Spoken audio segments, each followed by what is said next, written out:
ಹೇಳ್ತಿದ್ದೆ ಆರ್ತಿನ ನಂಬೇಡಿ ನಂಬೇಡಿ ಅಂತ. ಆದರೆ ನೀವೆಲ್ಲ ನನ್ನ ಮಾತು ಕೇಳಿದ್ರಿ.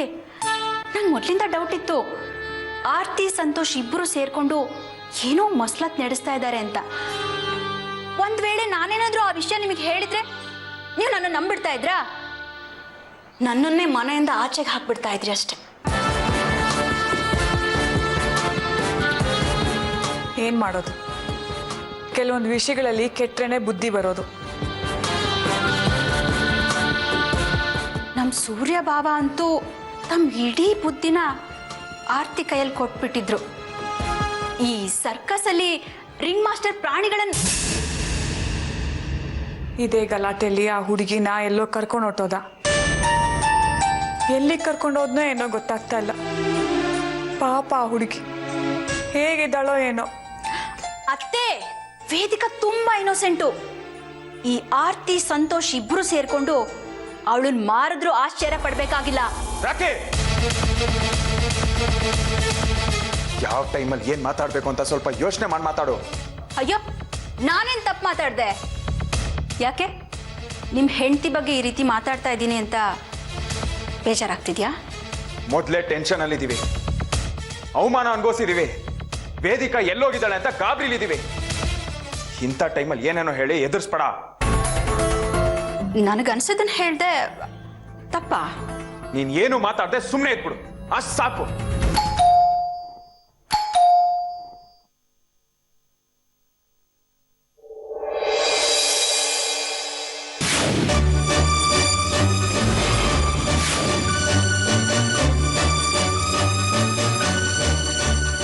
ಬನ್ನಿ ಒಳಗೆ.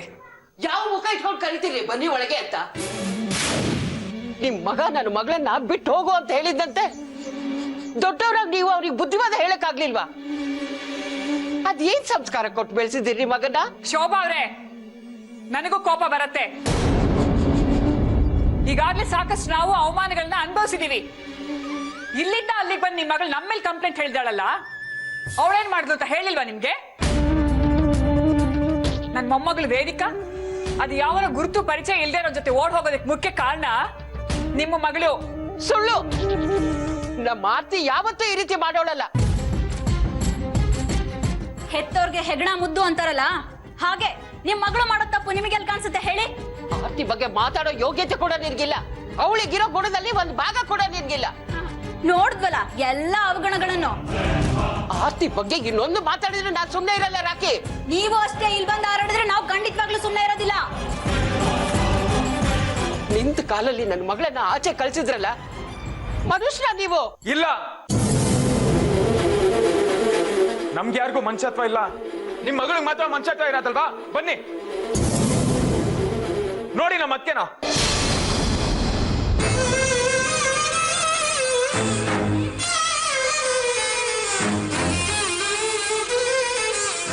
ತನ್ನ ಮಗಳನ್ನ ಕಳ್ಕೊಂಡು ಹೇಗ್ ನರಳ್ತಾ ಇದ್ದಾರೆ ಅಂತ ನೀವು ಒಬ್ರು ತಾಯಿ ಅಲ್ವಾ? ಸ್ವಲ್ಪ ಯೋಚನೆ ಮಾಡಿ. ಅವ್ರ ಮಗಳು ಇವತ್ತು ಯಾರೋ ಒಬ್ಬ ಗೊತ್ತು ಗುರಿ ಇಲ್ದೇರೋನ ಇಷ್ಟಪಟ್ಟು ಅವನ ಜೊತೆ ಹೊಟ್ಟೋಗಿದ್ದಾಳೆ.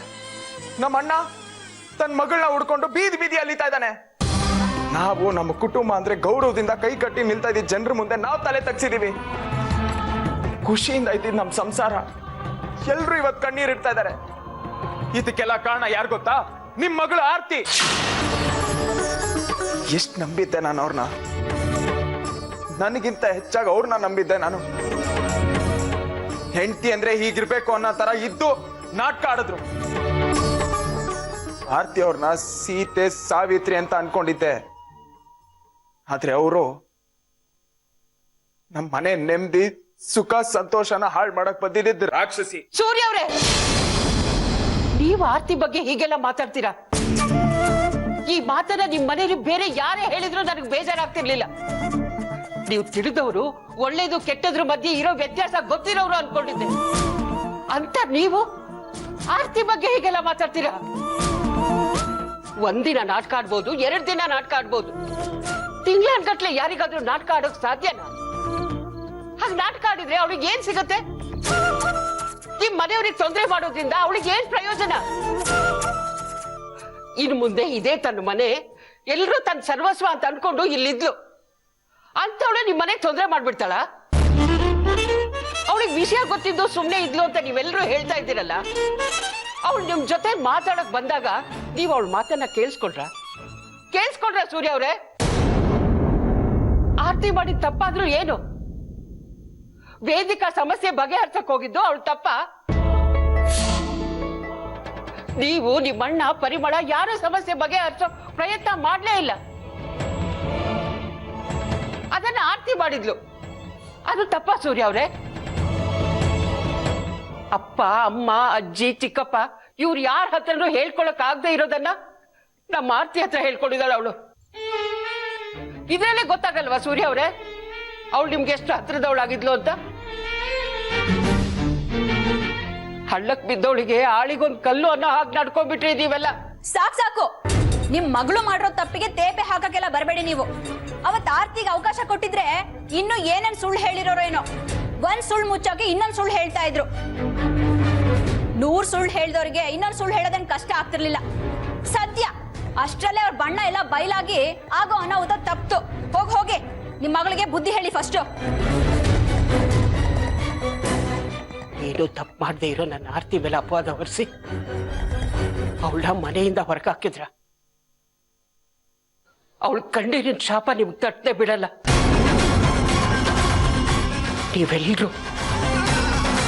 ನೀವೆಲ್ರೂ ಅನುಭವಿಸ್ತೀರ. ಅವತ್ತು ನನ್ನ ಆರ್ತಿನ ನೆನಪಿಸ್ಕೋತೀರ.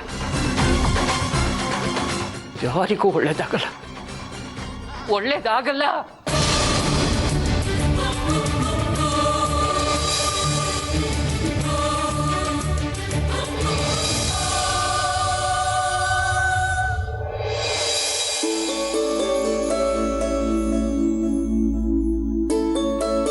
ಆರ್ತಿಗೆ ನನ್ನ ಮಗನಿಂದ ಅನ್ಯಾಯ ಆಗಿತ್ತು. ಅವಳ ಜೀವನನ ಸರಿ ಮಾಡುವಂತ ನಿನ್ನ ಹತ್ರ ಕಣ್ಣೀರ್ ಹಾಕಿ ಬೇಡ್ಕೊಂಡೆ. ನನ್ನ ಬೇಡಿಕೆನ ನೀನ್ ತಕ್ಷಣ ಈಡೇರಿಸಿದೆ. ಸೂರ್ಯನಂತ ಒಳ್ಳೆ ಗಂಡನ್ನ ಆರ್ತಿ ಕೊಟ್ಟೆ. ಎಲ್ರೂ ಅಸೂಯೆ ಪಡುವಷ್ಟು ಸಂತೋಷನ ನಮ್ಮ ಆರ್ತಿ ಬದುಕಿ ಕೊಟ್ಟೆ. ಇನ್ ಮುಂದೆ ನನ್ನ ಆರ್ತಿ ನನ್ನ ಮೊಮ್ಮಕ್ಕಳು ಸುಖವಾಗಿರ್ತಾರೆ, ಸಂತೋಷವಾಗಿರ್ತಾರೆ ಅಂತ ನಾನು ಎಷ್ಟು ಸಂತೋಷ ಪಟ್ಟಿದ್ದೆ ಗೊತ್ತಾ? ಆದ್ರೆ ನೀನು ಆ ಸಂತೋಷನ ಸಮುದ್ರದ ಅಲೆಯಲ್ಲಿ ಮರಳಿನ ಮನೆ ಕೊಚ್ಕೊಂಡು ಹೋಗೋ ತರ ಮಾಡ್ಬಿಟ್ಟೆ.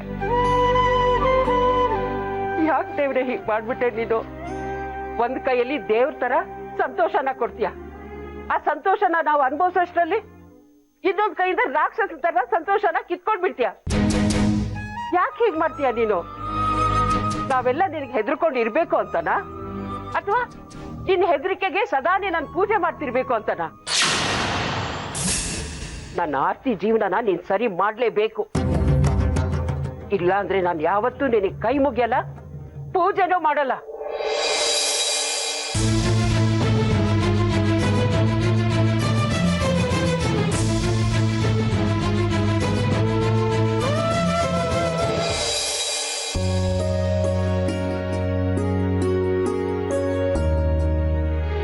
ದೇವ್ರೆ, ಈ ಮನೆಗೆ ಬಂದಿರೋ ತೊಂದರೆನ ಹೋಗ್ಲಾಡ್ಸಪ್ಪ.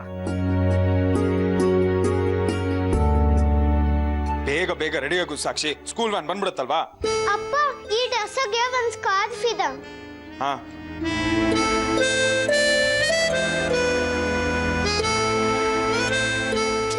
ಎಲ್ಲಿದೆ ಸಾಕ್ಷಿ? ಅಲ್ಲೇ ಎಲ್ಲೋ ಇದೆ, ಹುಡುಕಿ.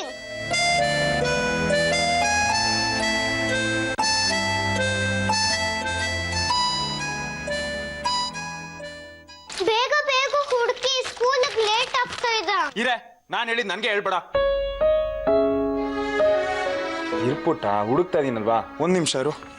ಆರ್ತಿ ಅಮ್ಮಂಗೆ ಎಲ್ಲಿ ಅಂತ ಗೊತ್ತಿದ, ಅವ್ರಿಗೆ ಕಾಲ್ ಮಾಡಿ. ಹಾ ಸರಿ ಇರು. ಮನೆಯಿಂದ ಹೊರಡಿ ಅಂತೆ.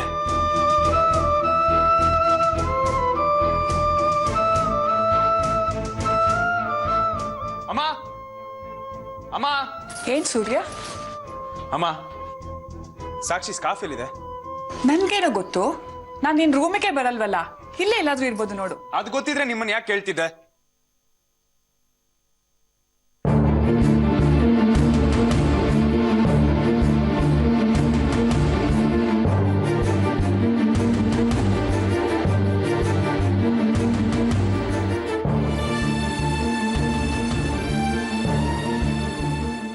ನಂಗೆ ತಲೆ ಬಚ್ಚೋದು ಯಾರು?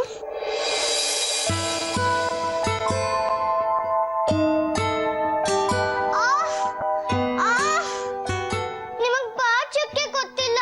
ಆರ್ತಿ ಅಮ್ಮ ಆರ್ತಿ ಅವ್ರ ಹೆಸರು ಇನ್ನೊಂದ್ಸತಿ ಮನೇಲಿ ಎತ್ಕೊಡ್ದು ಗೊತ್ತಾಯ್ತಾ? ಅವ್ರ ಹೆಸರು ಎತ್ತಿದ್ರೆ ನಿನ್ನನ್ನು ಅವ್ರ ಮನೆಗೆ ಕಳ್ಸ್ಬಿಡ್ತೀನಿ. ಸುಮ್ನೆ ಕೂತ್ಕೋ.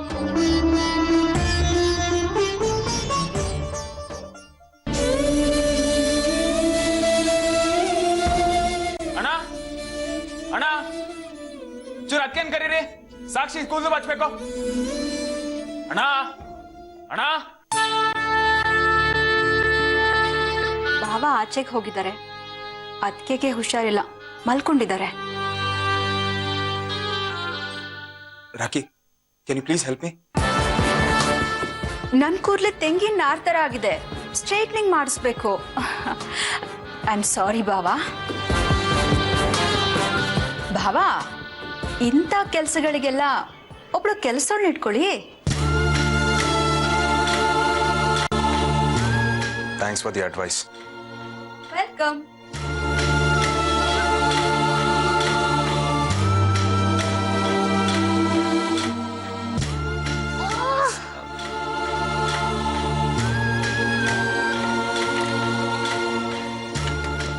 ಸಾಕ್ಷಿ ಪುಟ, ಇವತ್ತೊಂದಿನ ಹೇರ್ ಬ್ಯಾಂಡ್ ಅಲ್ಲಿ ಮ್ಯಾನೇಜ್ ಮಾಡ್ತೀಯಾ? Very good.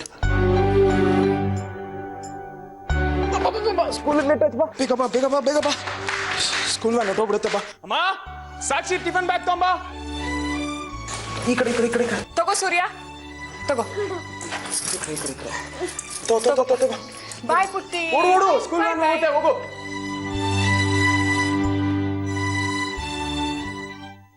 ಸೂರ್ಯ, ನಿನ್ನ ಅವಸ್ಥೆ ನನ್ನ ಕೈಲಿ ನೋಡಕ್ಕಾಗಲ್ಲ ಕಣೋ. ಸಾಕ್ಷಿನ ಯಾವ್ದಾದ್ರು ಬೋರ್ಡಿಂಗ್ ಸ್ಕೂಲಿಗೆ ಸೇರಿಸ್ಬಿಡು.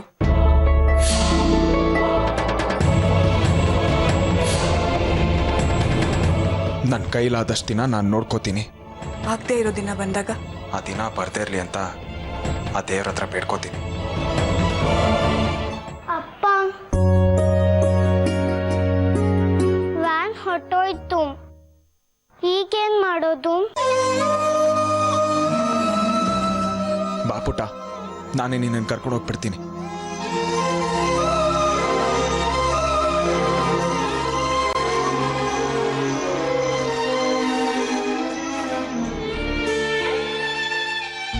ಆರ್ತಿ, ಏನಮ್ಮ ಯೋಚನೆ ಮಾಡ್ತಿದ್ಯಾ?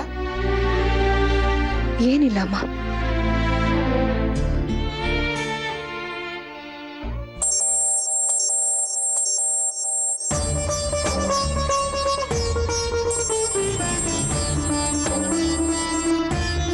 ಹಲೋ,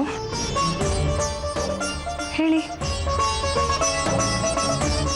ಹೌದು, ನಾನೇ ಫೋನ್ ಮಾಡಿದ್ದು. ಹಾಂ, ಯಾರೂ ಇಲ್ಲ, ನಾನು ನನ್ನ ಮಕ್ಕಳು ಇಬ್ಬರೇ.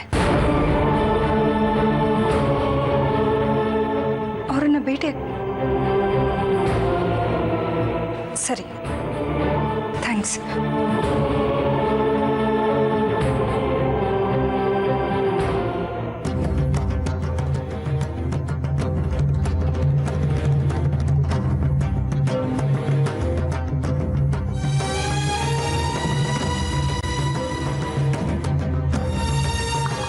ಆರ್ತಿ, ಯಾರದೇ ಫೋನು?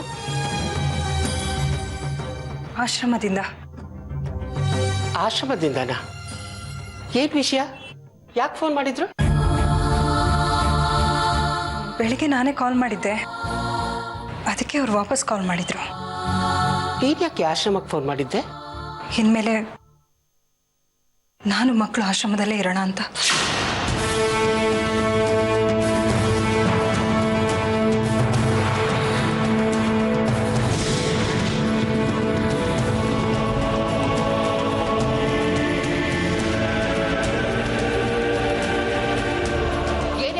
ನೀನು ನಾನಿನ್ನು ಬದುಕಿಲ್ವಾ? ನಾನ್ ಬದುಕಿರುವಾಗ್ಲೇ ನೀನು ಮಕ್ಕಳು ಹೋಗಿ ಆಶ್ರಮ ಸೇರ್ಕೋತೀರಾ? ಅಮ್ಮ, ನನ್ನ ಆಶ್ರಮಕ್ಕೆಲ್ಲ ಬರಲ್ಲ. ಆದಿ, ಅಮ್ಮ, ಈ ವಯಸ್ಸಿನಲ್ಲಿ ನಿಮ್ಮ ಆರೋಗ್ಯದ ಬಗ್ಗೆ ನೀವು ಕಾಳಜಿ ತಗೊಳ್ಬೇಕು. ಅದನ್ನು ಬಿಟ್ಬಿಟ್ಟು ನನ್ನ ಬಗ್ಗೆ ಮಕ್ಕಳ ಬಗ್ಗೆ ಕಾಳಜಿ ತಗೊಳ್ಳೋದು ಏನು ಚೆನ್ನಾಗಿರುತ್ತೆ ಹೇಳಿ. ನಿಮಗೆ ಭಾರ ಆಗಿರೋದು ಯಾಕೋ ನನ್ನ ಮನಸ್ಸಿಗೆ ಒಪ್ಪಲಿಲ್ಲ ಅಮ್ಮ. ಅದಕ್ಕೆ ಈ ನಿರ್ಧಾರ ತಗೊಂಡೆ. ಅಂದ್ರೆ ನಾನು ಏನೂ ಅಲ್ಲ ನಿನ್ ಪಾಲಿಗೆ. ಇಷ್ಟು ದೊಡ್ಡ ನಿರ್ಧಾರ ತಗೊಳ್ಳುವಾಗ ನನಗೊಂದು ಮಾತು ಕೇಳ್ಬೇಕು ಅಂತ ಅನ್ಸ್ಲಿಲ್ವೇನೆ ನಿನ್ಗೆ?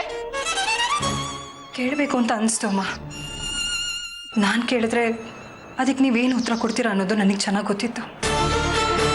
ಅದಕ್ಕೆ ಕೇಳಿಲ್ಲ. ಅಷ್ಟು ನಿಕೃಷ್ಟ ಆಗೋದೆ ಅಲ್ಲ ನಾನು ನಿನ್ ಪಾಲಿಗೆ. ಅಮ್ಮ ಅಮ್ಮ ಅಂತ ಬಾಯಿ ತುಂಬ ಕರೀತೀಯ. ಅದೆಲ್ಲ ಬರೀ ಬಾಯಿ ಮಾತಿಗೆ ಅಂತ ನನಗೆ ಗೊತ್ತಾಯ್ತು ಬಿಡು. ಹೋಗೆ. ಅಮ್ಮ ಹಾಗನ್ಬೇಡಿ ಅಮ್ಮ. ನೀವು ನನ್ನ ಹೆತ್ತ ತಾಯಿಗಿಂತ ಹೆಚ್ಚು. ಹಾಗಿದ್ರೆ ಇಷ್ಟು ದೊಡ್ಡ ನಿರ್ಧಾರನ ನನಗೆ ಒಂದು ಮಾತು ಹೇಳ್ದೆ ಹೇಗೆ ತಗೊಂಡೆ ನೀನು? ನಿಮಗೆ ನಮ್ಮ ಮೇಲೆ ಪ್ರೀತಿ ಇದೆ ಅಂತ ಗೊತ್ತು ಅಮ್ಮ. ನಿಮ್ಮ ಶಕ್ತಿ ಮೀರಿ ಆದರೂ ನಮ್ಮನ್ನು ಸಂತೋಷವಾಗಿ ಇಟ್ಕೊಳ್ತೀರ ಅನ್ನೋದು ನನಗೆ ಚೆನ್ನಾಗಿ ಗೊತ್ತು. ಆದರೆ ಎಷ್ಟು ದಿನ ಅಂತ ನಿಮಗೆ ಭಾರವಾಗಿರೋದು ಹೇಳಿ? ಎಷ್ಟು ದಿನ ಅಂತ ನೀವು ನಮ್ಮನ್ನು ನೋಡ್ಕೊಳ್ಳೋದಕ್ಕೆ ಸಾಧ್ಯ? ಅದಕ್ಕೆ ಈ ನಿರ್ಧಾರ ಸರಿ ಅನಿಸ್ತು.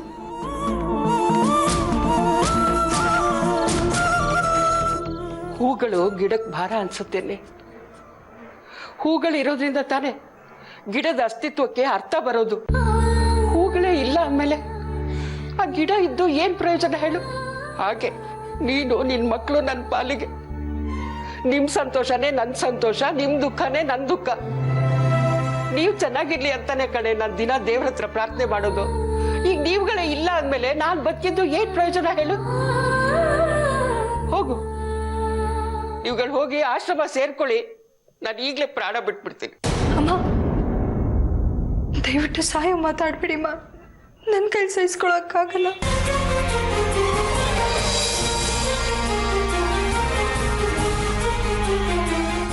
ಇನ್ನೊಂದ್ಸಲ ಆಶ್ರಮಕ್ಕೆ ಹೋಗಿರ್ತೀನಿ ಅಂದ್ರೆ ನಾನು ಸುಮ್ಮನೆ ಇರಲ್ಲ ನೋಡು.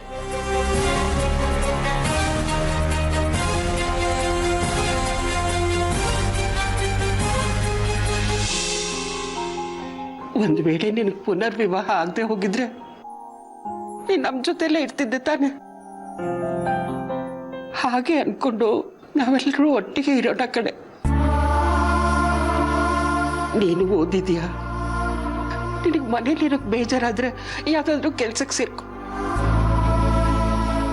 ದೊಡ್ಡೋರು ಮಾಡಿರೋ ತಪ್ಪಿಗೆ ಆ ಮಕ್ಳಿಗೆ ಶಿಕ್ಷೆ ಪಡ್ಬೇಕು?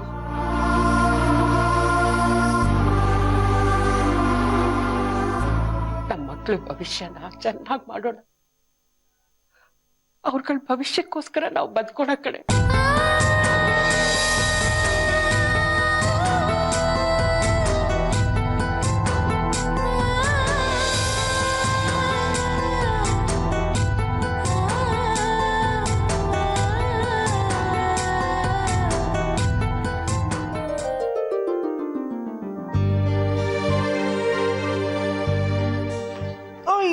ನಮ್ ಸಾಕ್ಷಿ ಪುಟ್ಟ ಸ್ಕೂಲಿಂದ ಬಂದ್ಬಿಟ್ಟಿದ್ದಾಳೆ. ಟನ್ ಟಣ. ಯಾಕಮ್ಮ ಸಪ್ಪಗಿದ್ಯಾ? ತಿಂಡಿ ತಿಂದ್ಯಾ? ಯಾರು ನನಗ್ ತಿಂಡಿನ ಕೊಟ್ಟಿಲ್ಲ. ಅಯ್ಯೋ, ಅದಕ್ಕೆ ಸಾಕ್ಷಿ ಬೇಜಾರಾಗಿರೋದು. ಒಂದ್ ನಿಮಿಷ ಇರು. ಅಮ್ಮ ಅಮ್ಮ, ಏನ್ ಸೂರ್ಯ, ಮಗುಗೆ ಯಾಕಮ್ಮ ತಿಂಡಿ ಕೊಟ್ಟಿಲ್ಲ? ನಾವು ಕೊಟ್ರೆ ಅವ್ರು ತಿನ್ಬೇಕಲ್ಲ ಸೂರ್ಯ. ಅಪ್ಪ ಬರ್ಲಿ ಅವರೇ ತಿನ್ನಿಸ್ತಾರೆ, ಇಲ್ಲಿದ್ರೆ ಅಮ್ಮ ಬಂದು ತಿನ್ನಿಸ್ತಾರೆ ಅಂತಾಳೆ. ಅದಕ್ಕೇನ್ ಮಾಡೋದು? ಯಾಕೆ ಬೇರೆಯವ್ರು ತಿಂಡಿ ಕೊಟ್ರೆ ತಿನ್ನಲ್ವಾ ನೀನು? ನಿನ್ನ ಹತ್ರ ನಾ ಮಾತಾಡ್ತಾ ಇರೋದು.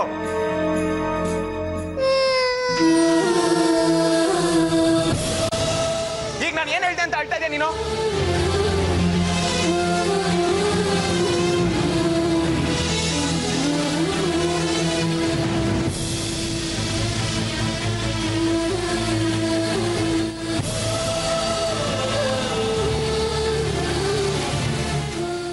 ಯಾರು ನನ್ನನ್ನು ಅರ್ಥ ಮಾಡ್ಕೊಳ್ತಾ ಇದ್ರೆ ನಾನು ಏನ್ ಪಡ್ಕೊಂಡು ಸಾಯ್ಲಿ? ನೋಡ್ ಸೂರ್ಯ, ನಿನ್ನ ಪ್ರತಿಷ್ಠೆಯಿಂದ ಸಾಕ್ಷಿ ಒದ್ದಾಡ್ತಾ ಇದ್ದಾಳೆ. ಇದೆಲ್ಲ ಬೇಕಾ ನಿನ್ಗೆ? ಅರ್ಪಿತಾ ಹೋದ್ಮೇಲೆ ಇಂಥ ಘಟನೆಗಳು ತುಂಬಾ ಆಯ್ತು ಅಂತಾನೆ ಆರ್ತಿನ ದಯವಿಟ್ಟು ಹೆಸರು ಮಾಡಿ ನೀವು.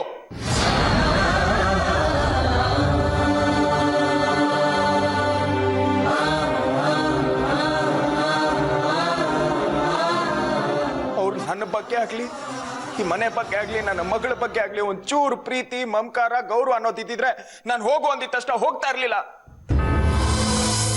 ಇದು ನನ್ನ ಮನೆ ಅಂತ ಹಠ ಮಾಡ್ಕೊಂಡು ಇಲ್ಲೇ ಇರ್ತಿದ್ರು. ಅವ್ರಿಗೆ ಯಾವತ್ತು ಇದು ಮನೆ ಅವ್ರ ಮನೆ ಅಂತ ಅನ್ಕೊಂಡಿರ್ಲಿಲ್ಲ, ನನ್ನ ಮಗಳನ್ನ ಅವ್ರ ಮಗಳು ಅಂತ ಅನ್ಕೊಂಡಿರ್ಲಿಲ್ಲ. ಅದಕ್ಕೆ ಹೋಗು ಅಂದಿದ ತಕ್ಷಣ ಹೊಟ್ಟೋಗ್ಬಿಟ್ರು. ಪ್ಲೀಸ್ ಇನ್ನೊಂದ್ಸತಿ ಅವ್ರ ಹೆಸರು ಈ ಮನೆಗೆ ಬರಬಾರ್ದು. ನಾನು ಯಾವತ್ತೂ ಅವ್ರನ್ನ ಶಬ್ಸಲ್ಲ. ಸಾಕ್ಷಿ ನೋಡ್ಕೊಳಕ್ಕೆ ಒಂದ್ ಕೆಲಸದವಳ ನಿಮ್ಮಿಷ್ಟ.